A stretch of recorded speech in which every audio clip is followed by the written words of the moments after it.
જોશીમઠ તૂટી રહ્યો છે। ઉત્તરાખંડમાં હિમાલય પાસે વસેલું નાનું એવું શહેર જોશીમઠ જે ધીરે ધીરે જમીનની અંદર ધસતું જઈ રહ્યું છે। લોકોના ઘરોમાં રોડ ઉપર મોટી મોટી તિરાડો જોવા મળી રહી છે।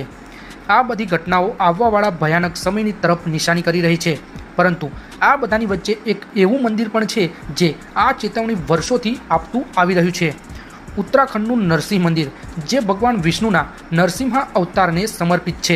એક પૌરાણિક કહાની અનુસાર આદિ શંકરાચાર્યએ જોશીમઠમાં ભગવાન વિષ્ણુના અવતાર નરસિંહાની મૂર્તિ સ્થાપિત કરી, પરંતુ તેની સાથે જ તેમણે ભવિષ્યવાણી પણ કરી કે દર વર્ષે નરસિંહાની મૂર્તિનો એક હાથ પાતળો થઈ જશે અને જે દિવસે આ હાથ તૂટી જશે ત્યારે ભયંકર ભૂકંપ આવશે। આજુબાજુમાં વસેલા જય અને વિજય નામના પર્વત એક સાથે મળી જશે અને હિમાલય પર્વત તૂટીને પડી જશે અને ભક્તો માટે બદ્રીનાથમાં જવું હંમેશા માટે બંધ થઈ જશે। એક માન્યતા એવી પણ છે કે આવું